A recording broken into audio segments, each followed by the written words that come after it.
하나님의 말씀 사도행전 18장 18절부터 23절까지 말씀입니다. 사도행전 18장 18절부터 23절까지 말씀.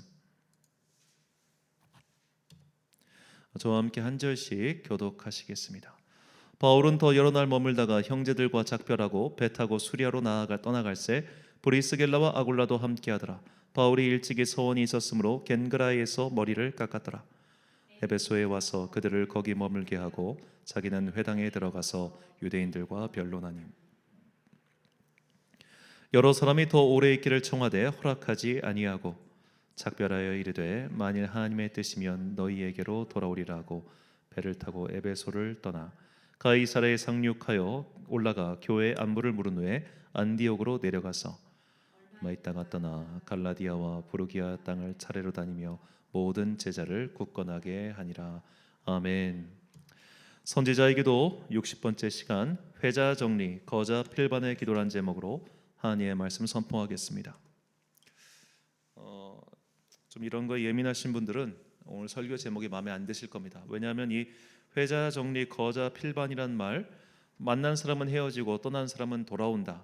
사실은 이 회자 정리라는 말만 있어요. 이게 불교 법화경에 나오는 말입니다. 이제 석가모니가 열반에 들 때가 됐습니다. 열반이 든다는 거냐 죽을 때가 됐다는 얘기입니다.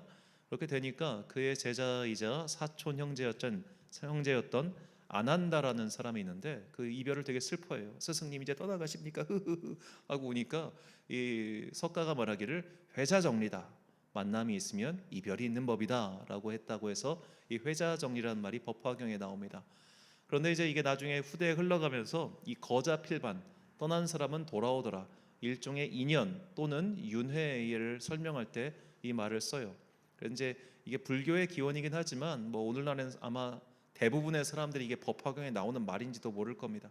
그저 만난 사람은 이별이 있고 또 이별이 있은 후에 다시 돌아옴이 있다 이렇게 생각할 뿐이죠. 자, 이처럼 만남과 이별이라는 것은 우리에게 뜻하지 않는 여러 가지 것들을 만들어내곤 합니다. 평생을 안 볼 것처럼 헤어진 사람이 우연히 공항에서 마주치는 경우가 있고요. 정말로 우리가 한번 꼭 만나자, 다시 반드시 만나자 했던 사람이 평생 못 만나는 경우도 있어요. 이처럼 여러 가지 인연과 인연이 교차하면서 인생은 만들어지고 인생뿐만 아니라 여러 가지 신비하고도 재미있는 일들이 일어나는 것을 우리는 경험상 알고 있죠.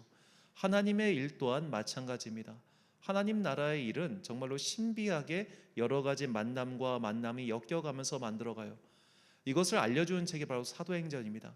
우리가 사도행전은 처음부터 끝까지 잘 보면 사실 사람과 사람의 만남을 통해서 확장해 나아가는 하나님 나라의 일을 우리가 볼 수 있어요. 오늘 본문이 바로 그 신비한 만남에 대해서 우리에게 전해주고 있습니다. 오늘 본문은 이제 바울이 2차 선교 사역을 마치고 다시 안디옥으로 돌아온 뒤 3차 선교를 곧장 나가는 그 짧은 사이의 여정을 우리에게 전해주고 있습니다.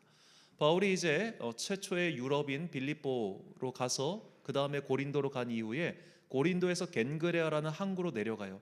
그리고 그 겐그레아 항구에서 배를 타고 에게해를 건너서 에베소에 도착합니다. 그래서 에베소에다가 함께하고 있던 브리스길라와 아굴라 부부를 거기다 일종의 떨고 나요. 왜냐하면 여기서 이제 너희가 교회를 세우고 교회를 잘 관리해라 라고 한 거예요. 그렇게 해서 떠나려고 하는데 에베소 사람들이 바울을 바울 선생님 가지 마요. 우리와 조금 더 같이 있어줘요 라고 하자 바울이 이렇게 대답하죠. 본문 20절과 21절 말씀. 여러 사람이 더 오래 있기를 청하되 허락하지 아니하고 작별하여 이르되 만일 하나님의 뜻이면 너희에게 돌아오리라 하고 배를 타고 에베소를 떠나. 자, 하나님의 뜻이면 너희에게 돌아오리라. 바울은 이 말을 남겨두고 떠납니다. 회자 정리죠. 만남이 있으면 이별이 있는 법이야 하고 떠나요. 그런데 우리가 사도행전 19장을 보면 바울이 바로 에베소로 돌아오게 됩니다. 자, 바울이 갔다가 다시 에베소로 돌아오는 이 과정 사이에 이 중간다리 역할을 하는 사람이 있는데 그 사람이 바로 아볼로라고 하는 사람이에요. 이 아볼로라고 하는 사람에 대해서 본문은 이렇게 소개하고 있습니다. 24절과 25절 말씀. 알렉산드리아에서 난 아볼로라 하는 유대인이 에베소에 이르니 이 사람은 언변이 좋고 성경에 능통한 자라. 그가 일찍이 주의 도를 배워 열심으로 예수에 관한 것을 자세히 말하며 가르치나 요한의 세례만 알 따름이라. 아멘. 자, 알렉산드리아 출신의 아볼로라는 유대인이 등장합니다. 알렉산드리아는 이제 오늘날 북아프리카에 있는 도시인데 그 알렉산드리아가 유명한 것은 그 고대의 가장 큰 도서관이 그곳에 있었기 때문이죠. 그리고 알렉산드리아는 원래 이제 알렉산더가 일종의 리모델링을 한 도시고 그 이전부터 있던 고대의 도시입니다. 이 북아프리카에 있으면서 유럽과 아주 가까웠기 때문에 그곳에서 굉장히 어떻게 보면 학문적 교류가 활발했던 그런 도시였죠. 이 도시가 기독교 역사에서 꽤 중요한 것은 예수님과 동시대의 인물이었던 알렉산드리아의 필로라고 하는 유대인 철학자가 있었기 때문입니다. 그러니까 이 알렉산드리아는 어떻게 보면 기존의 그 히브리인들, 그러니까 유대 히브리어만 말하는 유대인들이 이 알렉산드리아에 와가지고 여기서 헬라 문명과 접해요. 그래서 최초의 구약 성경인 70인역 성경이 바로 이 알렉산드리아에서 탄생했다라고 전승으로 내려오고 있습니다. 그만큼 어찌 보면 이 히브리 문명과 헬라 문명이 합쳐진, 그래서 나름 완성돼서 탄생한 곳이 알렉산드리아였던 거예요. 이곳 출신이었던 아볼로가 드디어 에베소에 이르고 에베소에서 누구를 만나느냐, 바로 브리스길라와 아굴라 부부를 만나게 됩니다. 이 아볼로 또한 예수 그리스도의 도를 알고 있었습니다. 그런데 그가 세례 요한의 세례만 알고 있었다. 이것이 무슨 뜻이냐면 예수님 이후, 예수님의 십자가 부활 이후 나타난 성령의 사역까지는 그가 몰랐단 말이에요. 그러니까 어찌 보면 그는 세례 요한이 사실 어떻게 보면 이제 SNF라고 하는 그 좀 독특한 유대교의 한 분파의 운동을 했던 사람으로 볼 수 있는데, 그런 어떤 세례 요한의 도를 따르는 그 예수로서, 그러니까 어떻게 보면 굉장히 윤리적이고 종말론적인 시각을 가진 그런 도만 알고 있을 뿐 그 하나님 나라의 완성에 이르는 성령의 세례에 대해서는 몰랐단 말이에요. 그것을 알려주는 만남이 바로 에베소에서 이루어진 것입니다. 만약 바울이 에베소에다가 브리스길라와 아굴라 부부를 두고 떠나지 않았다면 그런 사역은 일어나지 않았겠죠. 이처럼 하나의 만남과 이별이 또 다른 만남으로 이어져서 새로운 사역을 펼칠 수 있게 해준 겁니다. 그리고 이 에베소에서 아볼로가 열심히 사역을 한 이후에 그가 가는 곳이 어디냐면 바로 바울이 떠났던 고린도였어요. 그러니까 바울은 고린도에 있다 에베소로 갔다가 안디옥으로 갔는데 아볼로는 알렉산드리아에 있다가 에베소로 갔다가 고린도로 간 거예요. 서로 이렇게 교차하듯이 만나고 이별하고 만나고 이별하는 신기한 과정이 일어나는 겁니다. 그런데 이 당시 아볼로가 사역을 하다가 아마 중간에 나온 어떻게 보면 제자들 있었나 봐요. 그러니까 아볼로의 사역을 끝까지 듣지 못하고 여러 가지 사정상 그곳을 떠났던 사람들이 바울을 만나게 돼요. 그런데 바울을 만났을 때 그들이 완전한 복음을 듣지 못한 상태라는 것을 확인하게 됩니다. 사도행전 19장 1절과 2절 말씀, 아볼로가 고린도에 있을 때에 바울이 윗지방으로 다녀 에베소에 와서 어떤 제자들을 만나 이르되 너희가 믿을 때에 성령을 받았느냐 이르되 아니라 우리는 성령이 계심도 듣지 못하였노라. 자, 아볼로가 열심히 가르치긴 했지만 아마 시기상으로 이 성령의 세례에 대해서 다 온전히 가르치지 못한 것 같아요, 추정상. 그래서 이 미완의 부분이 있었기 때문에 바울이 다시 에베소에서 무려 3년 동안 남아서 그들과 함께 교회 사역을 열심히 하게 된 것이죠. 아볼로가 떠나자 바울이 왔습니다. 또 이전에 바울이 떠나자 아볼로가 왔어요. 만남과 이별이 교차해 나가면서 하나님 나라의 사역이 확장되죠.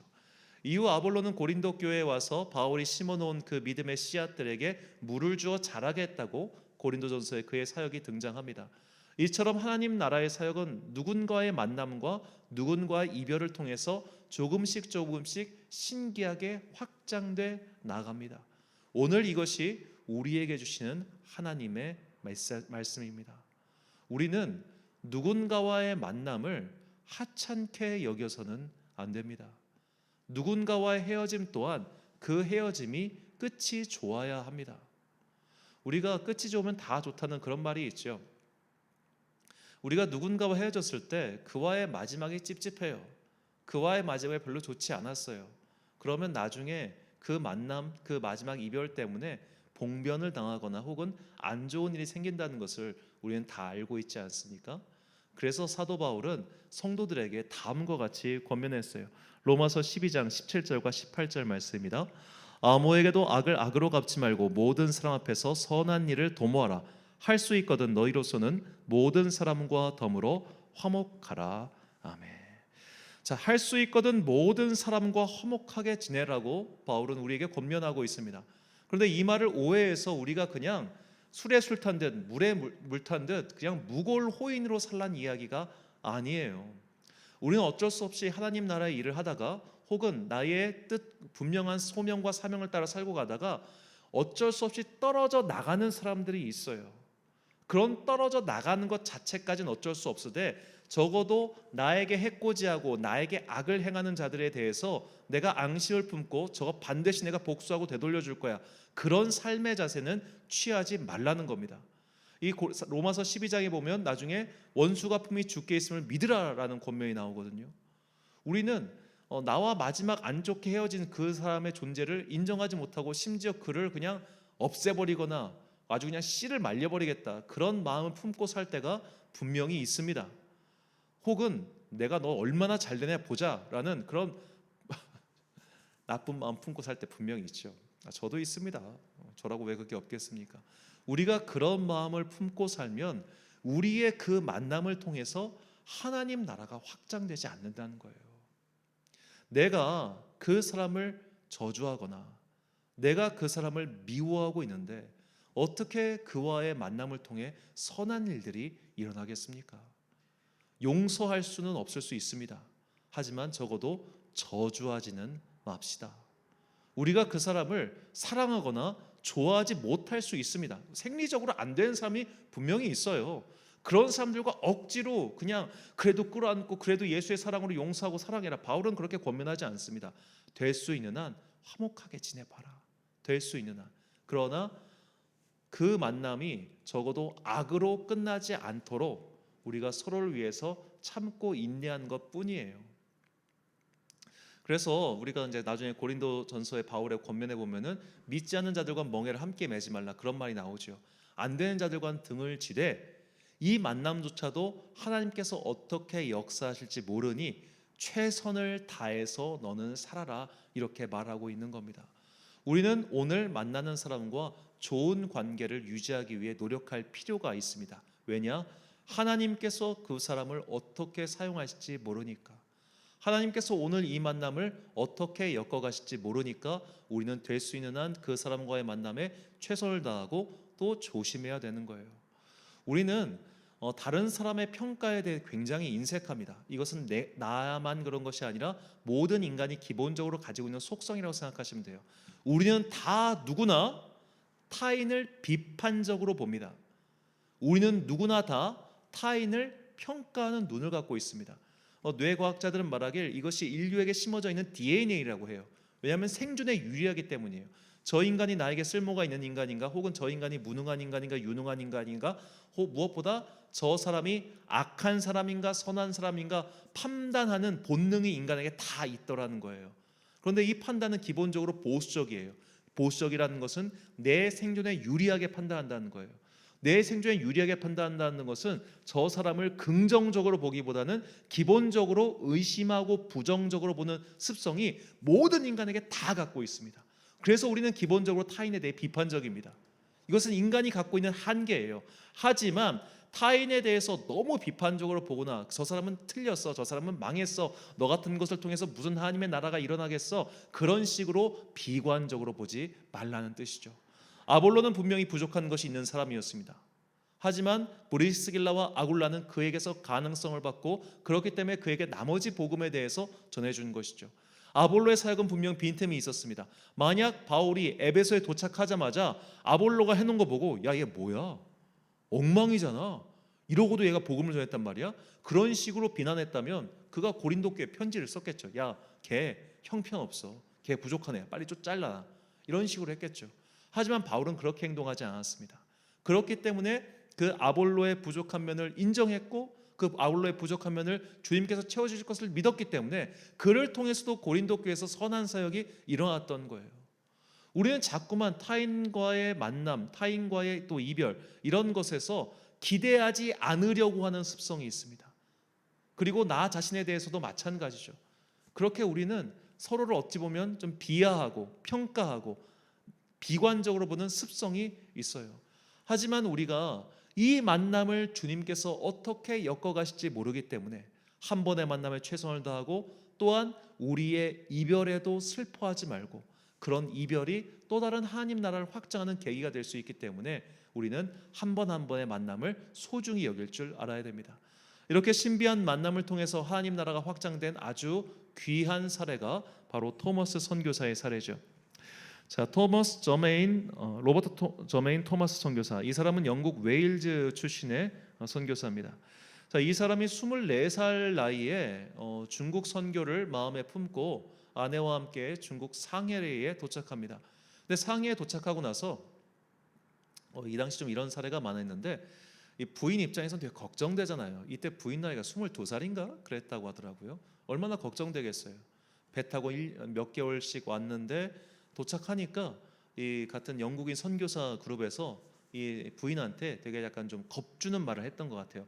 중국인들은 막 미개하고 여기 막 분위기도 안 좋고 너무너무 그래요. 그러자 이 사람이 이제 배가 출산을 앞두고 있었는데 유산하고 죽게 됩니다.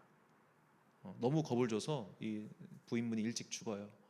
그러니까 이 토마스 선교사 입장에서 얼마나 참 속상하고 황당합니까? 도착하자마자 죽은 거예요, 부인이.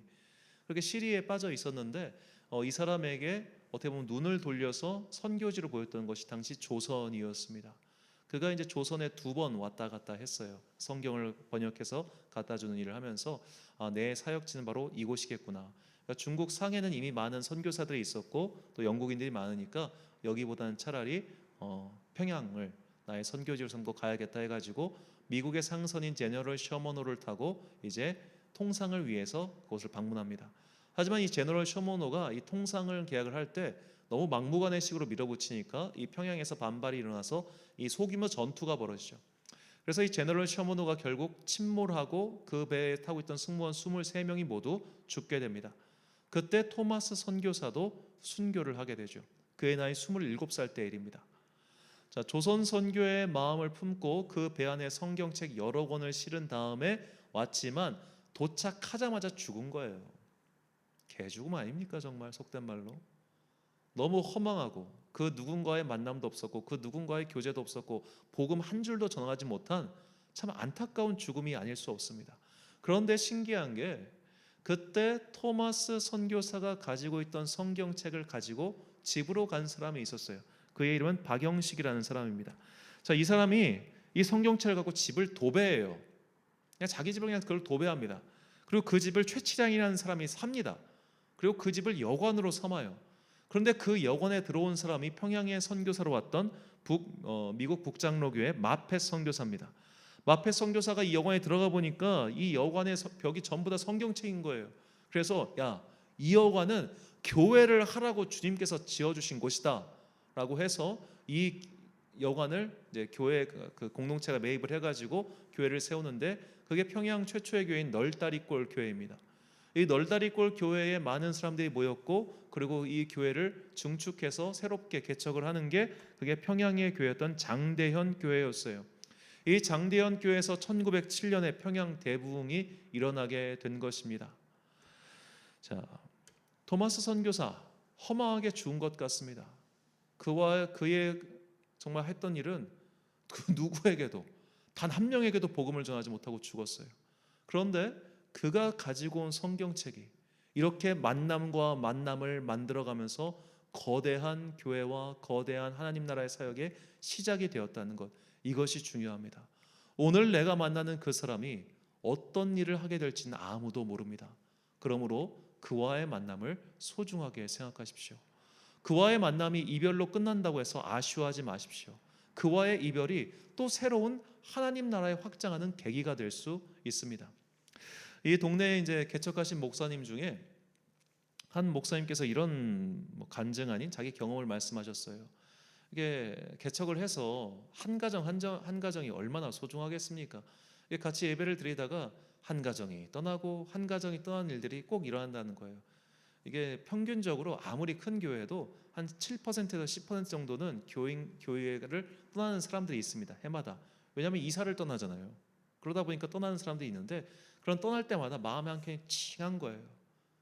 되게 막 섭섭하고 씁쓸하고 속상하고 온갖 감정이 들더라는 거예요. 그런데 이 목사님이 이 감정을 떨어낼 수 있었던 계기 중 하나가 뭐냐면, 이 가정은 하나님께서 이 기간 동안 함께 예배드리라고 보내주신 예배의 동역자들이었구나. 이제 이분들의 사명이 여기서 끝났고 이제 다른 곳에 가서 또 다른 사명이 시작되겠지. 그 생각을 굳힌 이후에 떠나는 가정도 축복하고 감사하는 마음으로 보내줄 수 있게 되었다. 그런 말씀을 하셨습니다. 제가 그 경험을 참 요새 많이 느낍니다. 이제 저희가 코로나 시대에 교회를 개척해가지고 이제 유튜브로 예배를 드리다 보니까 그 당시에는 좀 이제 실시간으로 함께 예배드리는 성도들이 있었어요. 이제 그분들이 이제 코로나가 다 끝나니까 각자 교회를 정해서 이제 교회를 다니게 되었다, 이런 소식을 전해 주십니다. 그러면 당연히 축복할 일이죠. 당연히 이제 그래 이렇게 오프라인 가가지고 신앙생활 하시고 또 그곳에서 새롭게 교제하시고 그렇게 또 믿음의 영역이 확장되고 건강하게 키우는 것 굉장히 중요하고 감사한 일 아닙니까? 그거를 머리로는 알고 있는데 가슴으로는 조금 마음이 쿵 하고 떨어지는 무언가가 있는 거예요. 이렇게 뭔가 또 떨어져 나가는구나, 뚱 하는 마음. 그런데 이 뚱 하는 마음, 이것은 인간적인 마음일 뿐이고, 그렇게 또 떠나갔을 때 그곳에서는 새로운 만남이 시작되고 그곳에서 또 하나님 나라가 확장되겠죠. 마찬가지로 누군가를 떠나보내면 또 누군가가 찾아와서 이곳에서 선한 만남이 이루어지겠죠. 이처럼 하나님께서는 우리의 만남과 우리의 이별, 각 사람과의 그런 연결고리를 통해서 우리가 감히 상상할 수도 없는 놀라운 하나님의 일을 하신다는 것을 꼭 기억하시기 바랍니다. 그렇기 때문에 우리는 될 수 있는 한 사람들과 화목하며, 될 수 있는 한 그 사람을 이해하고 용서하기 위해 노력하며, 될 수 있는 한 자비를 베풀고 살아야 됩니다. 그래서 사도 바울은 우리에게 또 이렇게 권면합니다. 디모데전서 6장 18절과 19절 말씀 함께 읽겠습니다. 시작. 선을 행하고 선한 사업을 많이 하고 나누어 주기를 좋아하며 너그러운 자가 되게 하라. 이것이 장래에 자기를 위하여 좋은 터를 쌓아 참된 생명을 취하는 것이니라. 아멘. 사랑하는 천안광성교회 성도 여러분, 그리고 이 기도에 함께 참여하고 계신 귀한 주님의 자녀 여러분, 우리는 지금 내가 만나고 있는 그 사람과 어떻게 다시 만나게 될지 모릅니다. 이것은 그의 눈치를 보란 얘기가 아닙니다. 그저 그 만남을 소중히 여기시고, 비록 관계가 틀어졌다 할지라도 적어도 원수를 맺어 그 관계를 끝내지는 마십시오. 그가 먼저 나를 떠난다면 어찌할 도리가 없지만 내가 먼저 그 관계를 파토낼 필요는 없습니다. 둘 사이에 어떤 문제가 있었다면 결국 그것에 대한 판결은 주님께서 내리실 뿐이니, 나는 누군가를 대하더라도 당당하고 떳떳하게 행동하면 그뿐입니다. 굳이 아부할 것도 없고 굳이 잘 보일 필요도 없습니다. 단지 이 만남을 통해 하나님 나라가 확장될 수 있기를 바라며 나는 내 믿음의 중심을 지키고 살면 그뿐입니다. 속이 시커먼 정치인처럼 여러 가지를 고려하는 사람들은 나중에 이 사람과 좋은 관계를 맺을 수 있게 그렇게 어장 관리하듯 사람을 만나죠. 우리는 그렇게 할 필요는 없다는 뜻입니다. 우리는 하나님께서 그 만남을 아름답게 갖고 가실 것이지 나는 내 할 바를 하면 그만입니다. 사도는 하나님 나라의 사역이 저 사람을 통해서도 확장될 수 있으니 단지 그것을 기대하고 기도하며 살라, 이렇게 권면하고 있을 뿐이죠. 우리는 다른 사람을 너무 평가하기 빠르다는 것을 꼭 기억하시고 오히려 그를 통해서 펼쳐질 하나님 나라의 소망을 또 기대하시기 바랍니다. 우리는 저 사람을 통해서 하나님께서 어떤 일을 펼쳐 가실지, 어떤 일을 만들어 가실지 모르기 때문이죠. 그러므로 겸손하게 사람을 대하고 그를 통해서 어떤 일이 일어날지 기대해 보십시오. 분명히 하나님께서는 이런 사람과의 만남과 또 이별을 통해서 하나님 나라를 멋지게 만들어 가실 것입니다. 이 믿음과 소망을 담아 우리 찬양 부르신 후에 함께 기도하겠습니다. 하나님께서는 우리의 만남을 계획해 놓으셨네. 이 찬양 불러드리겠습니다. 잠시만요.